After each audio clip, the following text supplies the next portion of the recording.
जय श्री राम, जय हनुमान। मित्रों, आप सभी का हमारे इस यूट्यूब चैनल में बहुत बहुत स्वागत करते हैं। मित्रों, आज हम बात करने वाले हैं मेष राशि वाले जातकों के बारे में। मित्रों, अगर आप इसे जान लोगे तो आप भी माँ सीताराम की जैसी जोड़ी आपकी भी रहेगी। जो मेष राशि वाले जातक कभी भी एक दूसरे से अलग नहीं हो पाएंगे और आपका विश्वास में काफ़ी इजाफा होगा और जीवन में काफ़ी खुशियों की प्राप्ति होगी। तो मित्रों, बस आप वीडियो को आखिरी तक अवश्य देखिएगा। वीडियो अच्छे लगे तो वीडियो को लाइक करके चैनल को आप ज़रूर सब्सक्राइब कर लें ताकि रोज़ाना राशि फल आपको समय से मिल सके और आप आने वाले दिनों को बहुत ही ज़्यादा बेहतर बना सको। तो मित्रों, हमारे बहुत सारे पंडितों का मानना है कि श्री राम और माता सीता जी के 36 में से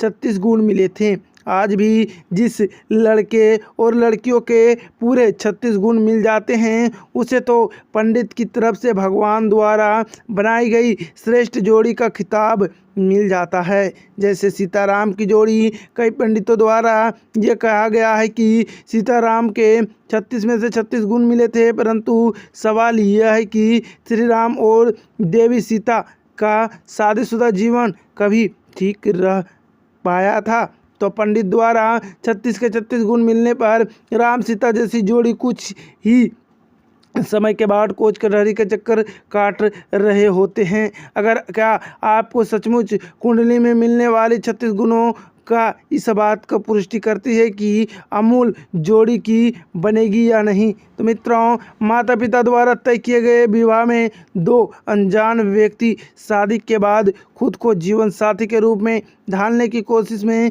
लग जाते हैं। मगर क्या किसी इंसान की प्रकृति बदली जा सकती है? और अगर उसे बदला गया तो वह नेचुरल न रहकर आर्टिफिशियल हो जाएगा। अक्सर जोड़ी की शिकायत होती है कि हमारे आदतें नहीं मिलती। कुंडलियां मिलने के बाद भी यह होता है कि वैदिक तरीके से कुंडली मिलान जीवन में नक्षत्र के आधार पर किया जाता है। इस विधि पर वर वधू के जन्म और नक्षत्र की एक सारणी से मिलान करके परिणाम निकाला जाता है। इससे गुण मिलने में 36 में से 36 या 32 और 30 गुणों मिलने वाले में ही तलाक की नौबत आ जाती है। कई बार 18 में से कम गुण मिलने के बाद भी पति पत्नी सुखी शादीशुदा जीवन बिताते हैं। विवाह से पहले ही देवी सीता ने श्री राम को पति के रूप में स्वीकार कर लिया था। दोनों पहली बार राजा जनक की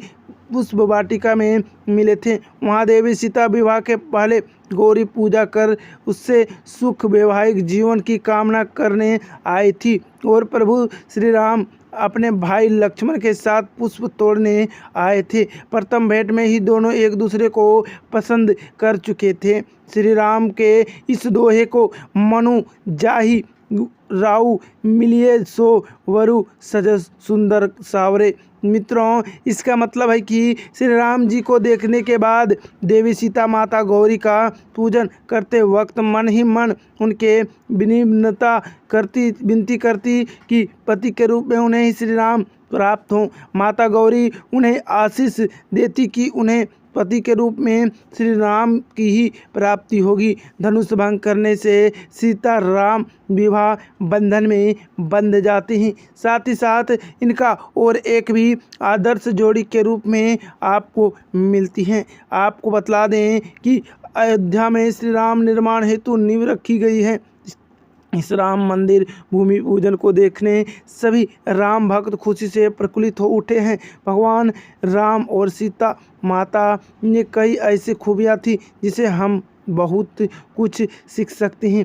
अगर कपल राम सीता की जोड़ी को अपना आदर्श मानते हैं, यदि आप अपनी शादीशुदा लाइफ को सुखी बनाना चाहते हैं तो आपको श्री राम सीता के वैवाहिक जीवन से कई काम की बातें सीखनी होगी। तो मित्रों, सबसे पहले त्याग और समर्पण। मित्रों, भगवान राम के पारिवारिक सुख की खातिर अपना राजपाट छोड़ दिया था। वे 14 साल वनवास पर निकल गए थे। यह देख सीता मैया ने भी अपनी पत्नी होने का धर्म निभाया और श्री राम के साथ 14 साल वनवास में रहने चली गई। बता दें कि माता सीता को वनवास का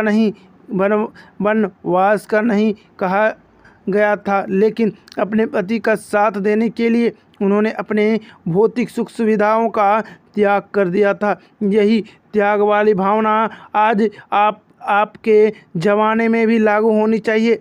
आप अपनी शादीशुदा मैरिज हो या अरेंज मैरिज, आपको एक बात को तय है कि शादी में के बाद लड़का और लड़की दोनों को ही अपनी कुछ इच्छाओं का त्याग करना पड़ता है। यदि आप इस त्याग को कर देंगे तो जीवन में एंड बहुत ही अच्छे खुशनुमा जीवन आप बिता सकते हैं। साथ ही निस्वार्थ प्रेम, मित्रों, सच्चा प्रेम वही होता है जिसमें आपका कोई मतलब नहीं छिपा हो, जो पूर्ण निस्वार्थ भावनाओं का साथ किया गया हो। भगवान राम और माता सीता के मध्य भी कुछ ऐसा ही प्रेम था। उन्होंने एक दूसरे से बिना किसी निजी स्वार्थ के साथ शादी रचाई थी। मित्रों, आपके निजी स्वार्थ के चलते किसी से प्रेम या शादी करते हैं। उदाहरण के लिए किसी को पैसे का लालच होता है तो किसी को कोई दिखावे के लिए खूबसूरती और